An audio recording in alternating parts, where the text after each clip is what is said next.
Dans cette animation, nous expliquons le fonctionnement de notre cerveau à l'aide d'images à couper le souffle. Pendant la grossesse, un nouvel être humain se forme dans l'utérus. Un cerveau se développe qui n'a pas de plis. Rapidement, cependant, des plis cérébraux se développent et permettent à notre cerveau d'avoir un nombre incroyable de neurones dans un espace très réduit.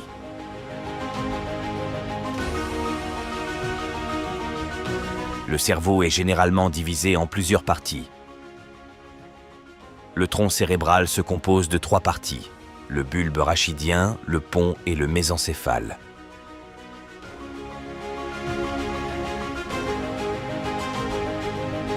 Le cervelet est plus petit que le télencéphale, mais il contient presque autant de cellules nerveuses que ce dernier.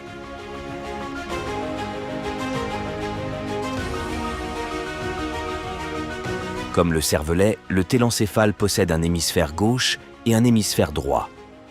Les 2 hémisphères sont divisés en zones. Le sillon central, qui apparaît ici en rouge, sépare le lobe frontal du lobe pariétal. Il existe également un lobe temporal et un lobe occipital.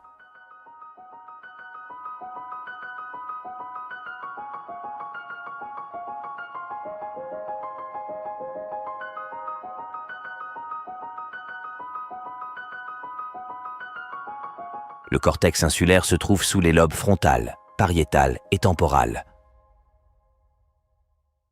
Familiarisons-nous d'abord avec les structures extérieures du cerveau. Le cerveau étant très fragile, il est bien protégé par la boîte crânienne, constituée de plusieurs os. En outre, le cerveau et la moelle épinière sont entourés de 3 méninges. La première méninge est directement attachée au cerveau et est appelée pimère. Des vaisseaux sanguins, situés entre la pimère et l'arachnoïde, irriguent le cerveau. La dure mère est la plus externe des 3 méninges et est très robuste.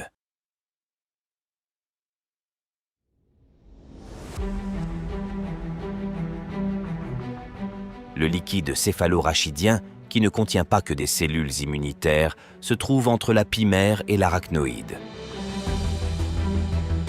Le liquide céphalorachidien sert également de coussin, protégeant le cerveau en cas de mouvement rapide du crâne ou de choc à la tête.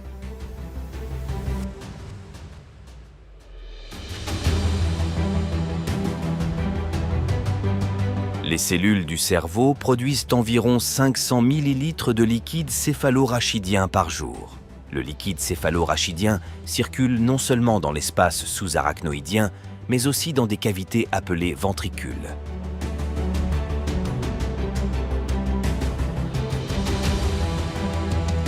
Les ventricules sont communément divisés en ventricules latéraux et en 3e et 4e ventricules.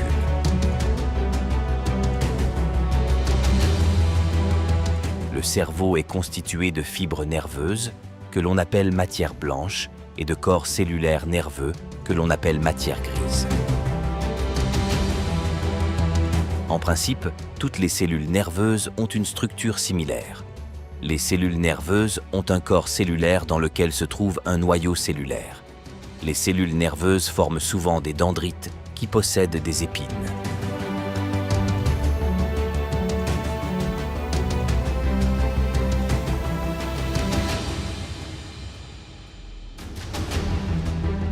En outre, un axone se forme, grâce auquel la cellule nerveuse peut transmettre un signal électrique à une autre cellule. Les 2 cellules nerveuses utilisent une synapse pour transmettre un signal électrique.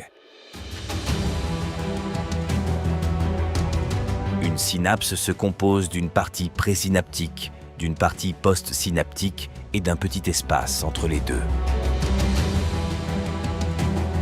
Bien que la structure générale soit toujours la même, les cellules nerveuses peuvent prendre de nombreuses formes. Les cellules nerveuses sont généralement divisées selon les types illustrés ici. En outre, de nombreux axones du corps humain sont entourés de myéline, formée dans le cerveau par les oligodendrocytes. Cela permet à une impulsion d'être transmise encore plus rapidement. Le cortex cérébral se compose principalement de 6 couches. Par souci de clarté, seules quelques cellules et fibres nerveuses sont représentées ici.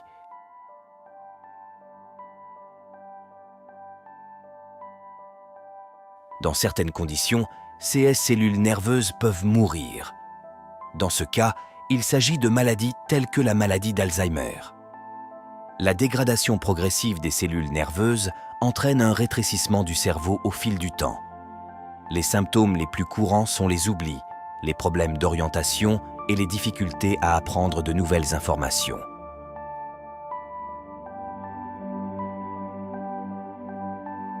Certaines cellules nerveuses ou zones du cerveau remplissent des fonctions différentes.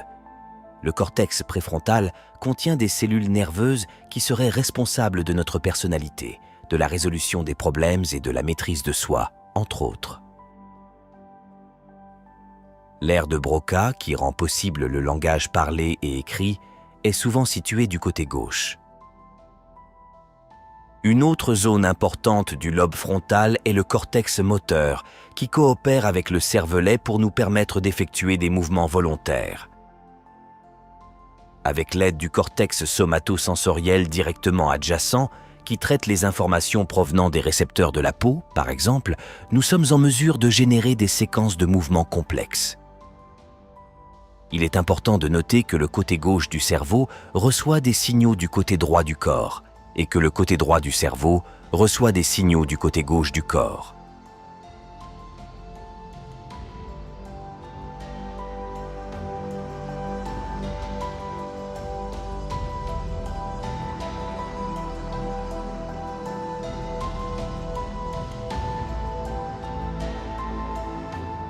À l'intérieur du cerveau, on trouve également des groupes de cellules nerveuses qui accomplissent des tâches très spécifiques.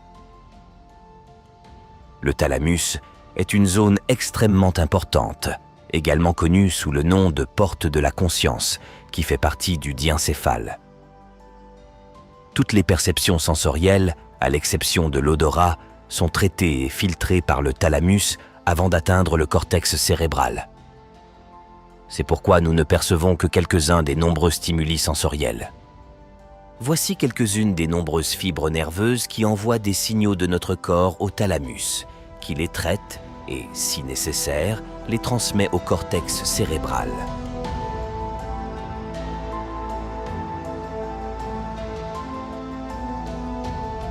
Le cerveau possède des fibres nerveuses qui vont d'un côté à l'autre, afin que les deux hémisphères du cerveau puissent communiquer entre eux. L'ensemble de ces fibres nerveuses est appelé corps calleux. Le corps calleux, de la taille d'un pouce, sert à l'échange d'informations et à la coordination entre les deux hémisphères du cerveau. Ainsi, la main gauche sait littéralement ce que fait la main droite. Examinons d'autres zones du cerveau qui sont responsables de tâches très spécifiques. Une zone très importante est l'hypothalamus, qui est probablement le centre de contrôle le plus important du système nerveux autonome. Le réglage correct de la température et de la pression artérielle est la tâche de cette région du cerveau. L'hypothalamus contrôle également notre soif et notre faim. Le système limbique se trouve dans les profondeurs du cerveau et se compose de l'hippocampe, de l'amygdale et du fornix, avec les corps mammillaires à l'extrémité avant. L'hippocampe est responsable de la formation de la mémoire. Si l'hippocampe est enlevé ou détruit, les personnes sont incapables d'emmagasiner de nouveaux souvenirs.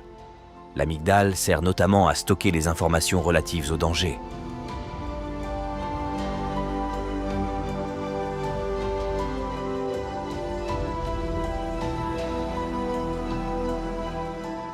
Le cervelet humain est plus petit que le télencéphale, mais sa densité cellulaire est nettement plus élevée. Comme le télencéphale, le cervelet possède de la matière blanche et de la matière grise. Les cellules nerveuses les plus importantes du cervelet sont les cellules de Purkinje, qui peuvent être considérées comme les neurones les plus complexes de tout le système nerveux. Grâce à ces cellules nerveuses, le cervelet est capable de transformer les mouvements planifiés par le cerveau en séquences de mouvements coordonnés. Sans le cervelet, des mouvements harmonieux tels que la marche ne seraient pas possibles.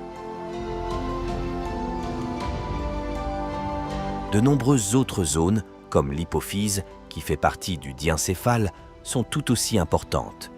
L'hypophyse est responsable de la régulation hormonale et donc de la croissance, de la reproduction et du métabolisme. Outre l'hypophyse, située à l'avant du cerveau, il y a la glande pinéale, également connue sous le nom d'épiphyse. La glande pinéale sécrète une hormone appelée mélatonine. La mélatonine est produite dans l'obscurité et influence donc notre cycle veille-sommeil.